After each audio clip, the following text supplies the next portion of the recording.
Holy crap. I love you, Skype, but you're fucking bringing me down, man. We're back! It's a love-hate thing. Technology, Let's man. start Hi. it again from the What? beginning. Hi, everyone. Welcome to Die Party Asylum. This is the second time we've tried to do the introduction. It is the last game for One Shocktober, which is October one-shots that we've been running. This is the fourth one. It'll probably end up being two-shot because, you know, we're human beings with lives and children. I have 5. I have a few I don't know about. And let's hope just not. go around and introduce everyone. We have Kyla, who will be playing Todd Glenn. Hoi. We have Caleb, who will be playing Jason Hill. Hey guys. We have Frank, who will be playing Glenn Hasbeck. You guys should really call me Glenn. I'd like to get to know you more. And then we have the GM, as always, Mr. Wreckage. And Hello. I will be playing Hello. Mike North as well, in case everyone was wondering. Wreckage, why don't you start off by explaining to everyone what Asylum is and what system we're using to run it? So, if anybody's joining us from previous one-shot games from this October, then we're going to be using a slightly similar system. And by slightly similar, I mean I've only made 2 changes that I feel might help make the easy system more easy. So typically you have a dice pool mechanics. You simply justify why your character can use a dice of a various value. Typically, you have 2d10s, 4d8s, 66s, and unlimited d4s with a typical DC of 4. That means difficulty check. Yeah, good job.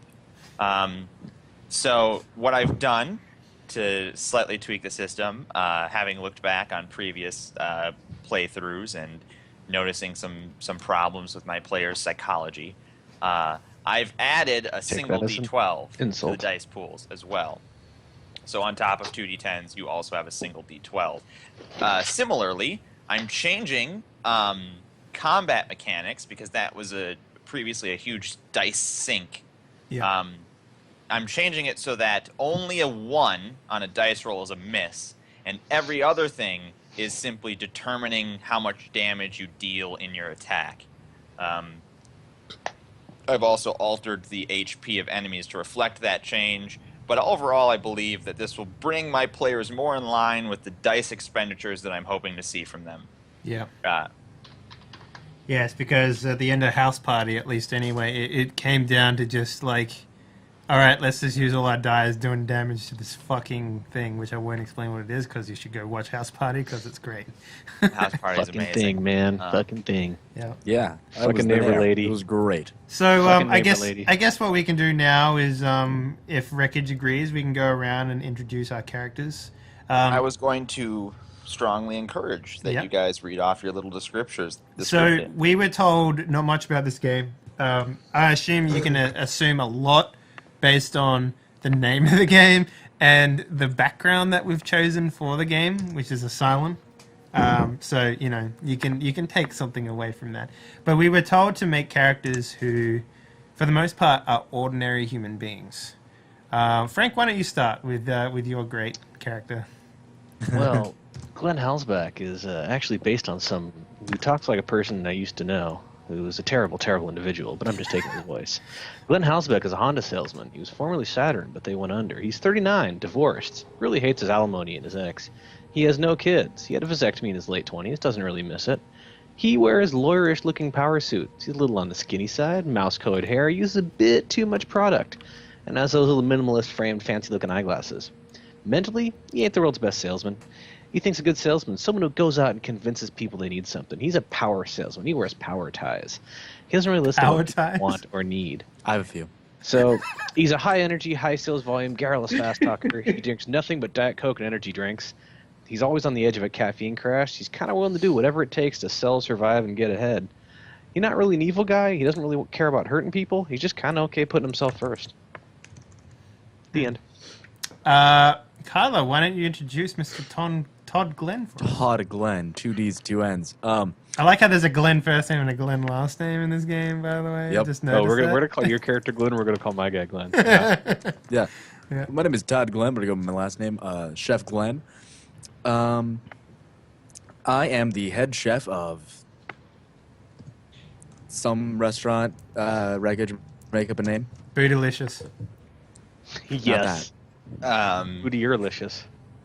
Bootylicious. Eric. the restaurant's called C'est La Vie. C'est la vie. I'm the head. No, oh my god. What? That What are we just laughing sounds about now? dirty. Saline Levine. It's French. You wouldn't be able to understand it. Anyways, It means preposterous asshole. he's Actually, because such is life. But he's somewhat talented and kind of popular with the kitchen staff, and he feels like his current job's holding him back. Yep, he.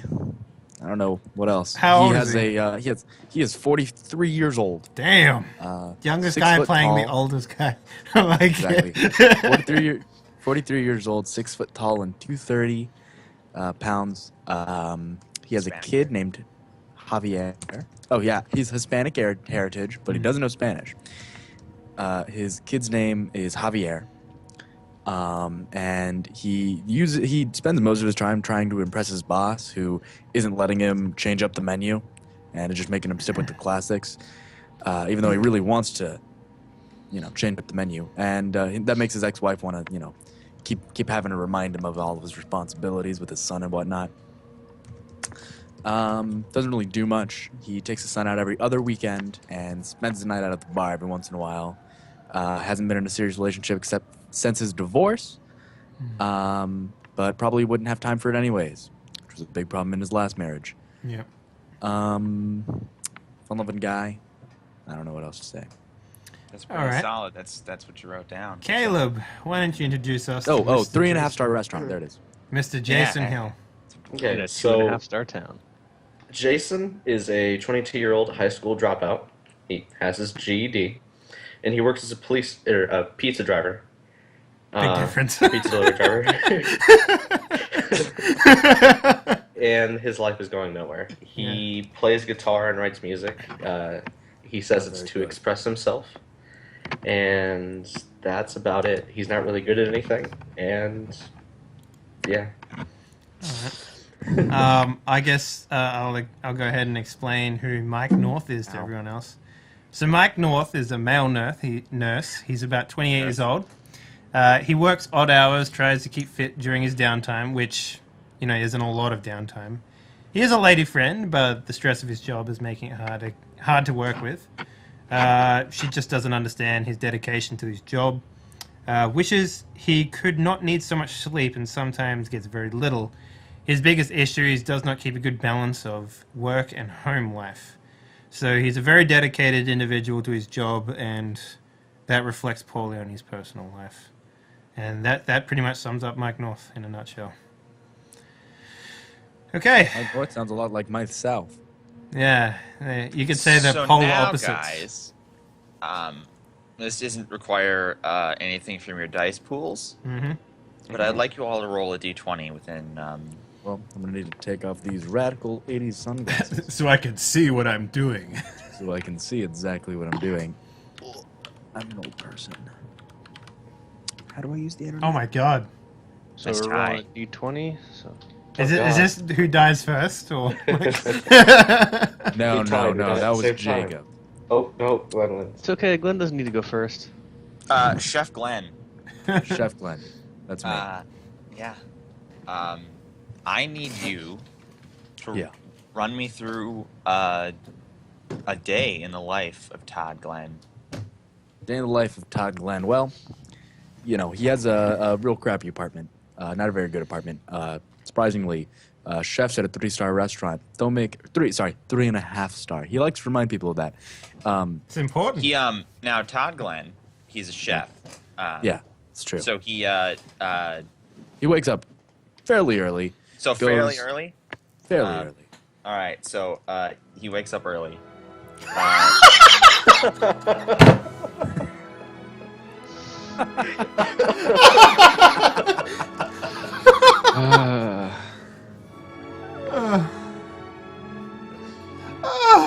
Now, My computer describe just grew a to me his vagina. describe to me his morning routine, since he lives in an apartment by himself. Yeah, or does he have a roommate? Nope, by himself. Okay. He, rolls out of bed, disgruntled. Puts on his glasses because all of my characters wear glasses because I do. I need to connect How with very my character. touching. It's really important to me to connect with. Anyways, Just a quick question: how bad is his eyesight? What are we talking here? well, just about as bad as mine. So I can't see shit. Okay. All right. I'm writing that down. Make him lose All his right. glasses at the start of the game. Oh Perfect. well, I can't see without my glasses. I can't be seen without my glasses. Anyways, so he wakes up, scratches his balls, pretty regular thing. Goes, turns on the shower, lets it heat up for a little bit because it takes a while for the heat to heat up, and doesn't want to just stand in a cold shower. He's relatively he can live comfortably. He can live comfortably like that. He can let his shower run for a little while to heat it up. He has those kind of commodities that he can So have to himself. he has a slow-paced morning routine, is what you're telling me. He takes his Pretty, time. he takes his time. He gets his pills. He has a couple of pills he has to take every Now, morning. when does his shift at C'est La Vie start? Is it not until the dinner at all, or does he start lunch? Well, generally, by the time that his shift starts at noon, but there are days where he goes early to the local supermarkets or the local flea markets or whatever to get particular foods. And So between his slow, sort of laid back morning routine and his lunch shift start, Yeah. is that when he has his free time to do whatever it is he does? well, generally what he does is he goes and picks up food and stuff, anything they might need for the day. So that's so Todd, Glenn. Slow morning start, and then it just go. So on this particular morning, Todd Glenn wakes up and he does his Yep. standard laid, slow back morning beginning. Is he coffee, news, that sort of thing, and then he goes out to get groceries for the restaurant. He goes and handpicks For the them. restaurant. What day is today? It's a Tuesday, a sleepy Tuesday. Sleepy Tuesday. I hate Tuesdays. Worst days of the week. Well, it's gonna be better than tomorrow. So Tuesday. A sleepy Tuesday, and you're hand Sure. selecting groceries. Absolutely. Is this? Yeah, no, that's not good enough. Let's see this one. Yeah. Oh, that one's great. I'll put that in my basket. Is there a secret that one particular place that where the good groceries are, that sort of thing? Because that's just the kind of chef you are. Oh yeah, absolutely. And then every morning I'll stop by a particular little restaurant, maybe grab like a late breakfast or maybe like a brunch type deal. Okay. Before I go to my own restaurant. So then One of the side vendors. You're at C'est La Vie, Yeah, that's where I work. Head and you got problems with your boss, but is it sort of a quiet tension, or is it constant arguments? chef. It's in the past it's been mostly quiet tension, but we've been getting into it a little bit as of recent because I've been wanting to change up the menu. It's a little boring right now as it is, and I've been wanting to spice it up. I want to try my new recipes and everything, and he's just not into it. Yeah. Well, so today, I mean, you hate Tuesdays, so maybe you're already kind of in a little bit of a crummy mood. Are you going to try and sail under the radar today, or are you going to pick a fight? I'm not gonna pick a fight yet. Okay. Well, so then lunch goes by, and C'est La Vie has never been a big lunch restaurant. It offers it, but it's clearly a nightlife, make a reservation restaurant. So lunch goes by and it's slow, and then there's the even slower, essentially no one coming in, sort of starting at like 3, going until 5 o'clock when dinner reservations start. And so that sort of passes by uneventful. Surprise. Hello? Call drop. No, No, I I can think hear it's you just now. him. It's here now. It just I clicked. can hear him, but I can't hear Hemlock, and Hemlock is frozen. Yeah, I think it's just Hemlock with his. That's why the call dropped before, because Oh. he's on the shit net. Anyway, while he's coming back, do you want to move on to another player? Yeah, we're gonna move on to another player now. Mike North. Yo. You have a late shift at the hospital, yeah? Yeah, I would say that it's not so much a late shift, but more of like a constant shift. Um, oh, it looks like we got Kyla back. I have no idea what's what. Well, Can- we will rejoin you shortly, Yeah, sure. Todd Glenn. But we'll wrap up Mike North for now. Okay. Yeah, sure. Because you're still sort of lagging. Your webcam's frozen. But anyway, it doesn't matter. Mike North. Yeah, So you've got a sort of floating schedule at the hospital. So why don't you tell me Monday night into Tuesday, what was that like? Is it late or was it early? Did you get some sleep? Well, let's say that we had a sort of a car crash up on the highway closest to the town that we were in, and there was a few cars worth of people that needed medical attention. So it was all hands on deck the night before. So I managed to get some shut eye after the emergency part of it had been resolved. So I'm literally in, say, an empty cot or something like that within the hospital itself, and I wake up in the hospital, and yeah, that's where my morning starts. All right, so you're in the hospital. Your morning starts. Are you going down to the hospital cafeteria to get some food, some breakfast, or do you have this expectation that you're going to be working again immediately?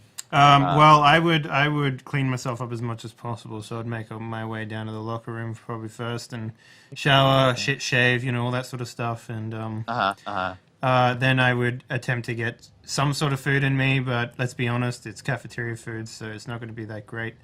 You've been working here for a while. You do know which menu items are satisfactory. Yeah, let's say lasagna is pretty good, but that's about it. Mostly because it's got carbs in it, and it helps you get through the day a little better.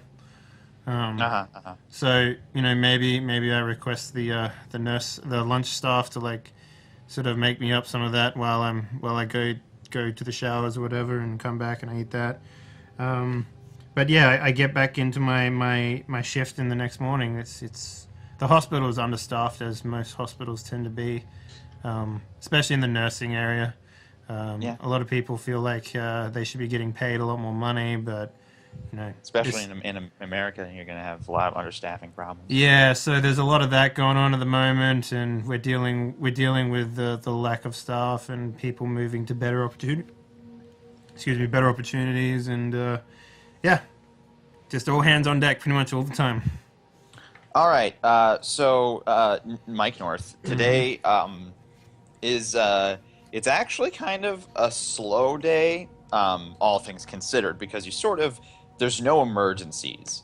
Right. For all of Tuesday, there's nothing of, no one's being wheeled in with their face fused to some steering wheels or anything like that.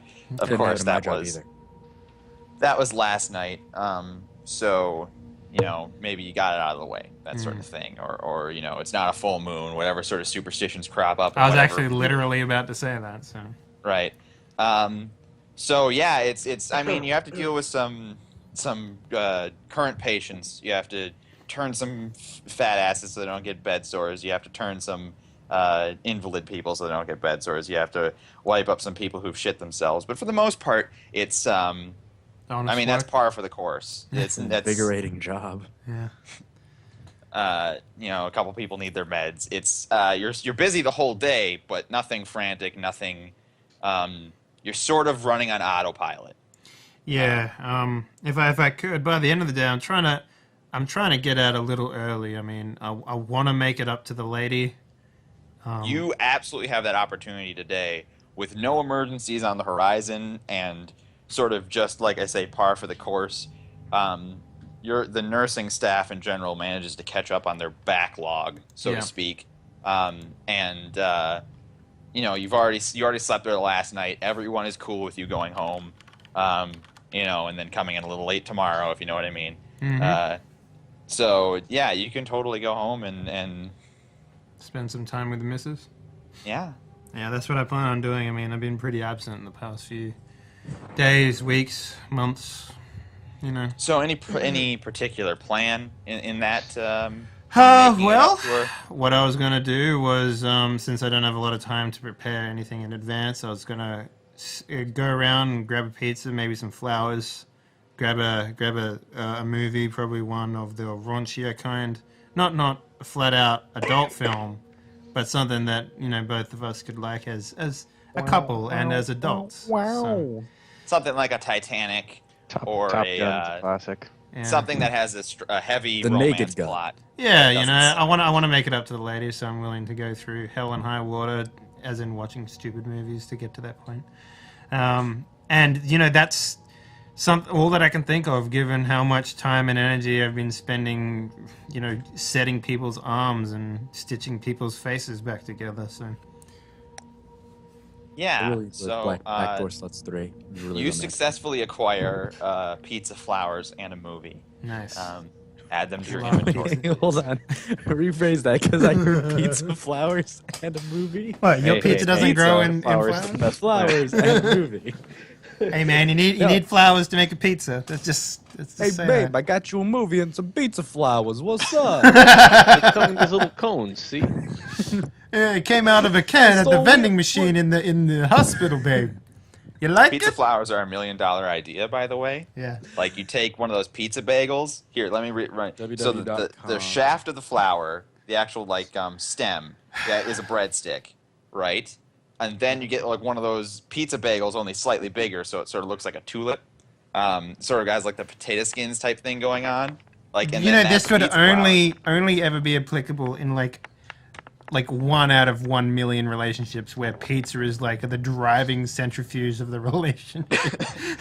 So I don't know if it's you a know $1 you got a million good girl. idea. So either that or bromances, literally bromances, where there's like, hey bro, I got your pizza flour, man, and he's like, oh man, thanks. I love pizza and I love flowers. Anyway, so that's how I spend my day, at least, anyways. All right. I want you to roll me a d20. I got an 18. What up? Okay, so yeah, Not good enough. You die. your significant other is. You want to name her? Let's go Vanessa. Glenda. Glenda. Vanessa Glenwald. No, I'm just kidding. No, I'm just kidding. So many Glenn. Glenifer. No. Vanessa is actually very touched by this. It is. You're not necessarily a psychology major. You know that the relationship is strained, but you feel that, especially with her reception to this particular romantic gesture, that she certainly hasn't given up on it yet. She's certainly not looking for a way out or ready to leave, because she responds quite positively. As a counterexample, if she was on the ropes, she may have found something wrong with your romantic gesture and thrown it back in your face, and you would have felt shitty about it. But no, you guys have quite a pleasant evening after your romantic gesture. She is receptive to your efforts, and All right. things happen that are weird to describe. So they involve clown masks and gorilla makeup. when a mommy loves a daddy, and then early night, Yeah, what happens? they have a special hug. When a Well, mom if you loves give me daddy. some crayons and a piece of paper, I'll draw you a picture, son. Anyway, Where's your pink You- flesh? you make it to bed early, essentially, Yeah. and go to bed late, if you know what I mean. Damn. Implications. Go to Yeah. sleep S- Babe, I So have a then. headache. All right, I'll read a book.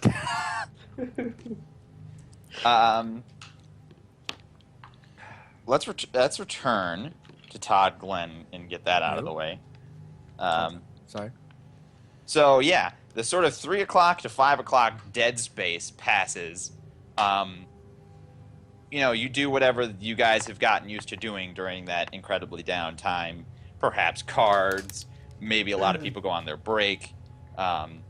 Whatever the staff Yeah. Sure. has figured out to do during that particular period of time.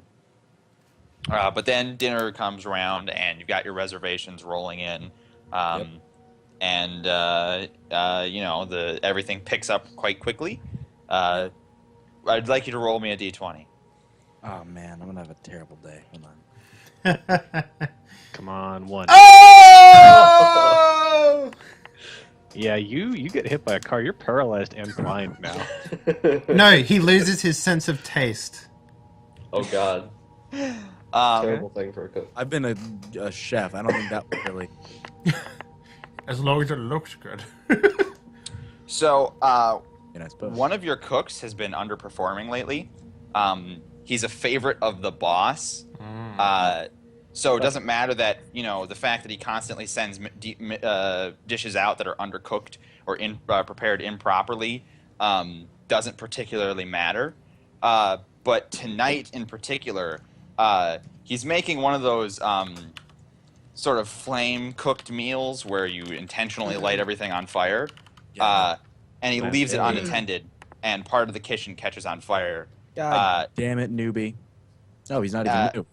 Fucking nepotism. Yeah, he's just bad. He's not even new. Terrible. Now that means that you get it under control. Kitchen doesn't burn down. You don't lose your restaurant. I'm glad. But a huge section of the kitchen has to shut down, so meals go out slower for the rest of the night. Damn it. You get a lot of complaints back instead of a lot of positive mention. Feel free to name this particularly incompetent chef. His name's gonna be fucking. Let me think. What's an asshole Line. name? Chet. Chad. Clive. His name's Chad. Chad is a Chad. bad Chad is a name. very. That's my So stepdad's Chad, name. who's a favorite of the boss, he just doesn't. He just fucking like he won't. Fucking- He doesn't apologize. Chad's uncle's the boss. Nepotism. Sure, there's a relationship. It's not as immediate as uncle nephew, but there's family ties, and that's what's Second going on cousin. here. They had a But- pizza movie night one night, and it just got out of hand. Yeah. Hey Uncle boy, I Nephew. got you some flour pizzas. Flour. Thanks, Flour. Chad. Flowers. So, and Chad's the type of person who's not apologizing or really helping to make up for the mistake at all. Son of a bitch. And as the type of chef that you are, at the end of the dinner rush, when people are just sort of filing out or staying behind for dessert or getting wine, you like to take a look at what the customer's feedback has been. And Yeah, of I'll course, walk outside, you know. because of the delays, it's pretty fucking negative. I'm gonna really, you know, I'm gonna explain. I know I'm so sorry. You know, one of the chefs, or well, one of the sous chefs, they had a retard brothers fucked everything. really dumb and managed to catch a large portion of the kitchen on fire. That's why I've been rolling out, late. So I truly apologize. So sorry. Was it? And- I'm also gonna ask if it was good or not. Yeah, no, I mean, the food was good, except for every once in a while, one of the people who Chad had to make the meal for talks about it being undercooked or too cooked or whatever. I don't know, the general mistakes. General mistakes. It comes out bleeding. It's like, Wait, that's how I like my steak. Hold on. Yeah, okay, Chicken but Parmesan people with who aren't chicken. Texans like to Chicken not bacon. have stomach parasites. Anyway. agreed. Anyway, the boss overhears you sort of blatantly blame Chad It was his fault. for the to the customer, which is, I mean, all things considered, that is a little unprofessional. You could say it's very Chad-like I of you. said one of our chefs had an accident and he managed to, His name was Chad. burn a large portion of. You're probably in the right, but the boss, pulls you back, and this is essentially he's going to pick a fight over this. Okay. You know, how dare you? It's your job to get that kitchen to run correctly. And then he says, "How come you never come up with anything good like a pizza flour?" You know, like, I'm gonna Chad go is make always my coming own. up with these great ideas. I'm gonna go make my own What's wrong with restaurant. Pizza flour is going to be one of our best sellers. Gonna go make me some pizza flowers. I don't ever want to hear you talking to my customers again about how a particular chef has spoiled their evening. I want you to be taking responsibility for what comes out of that chef. But it was his fault.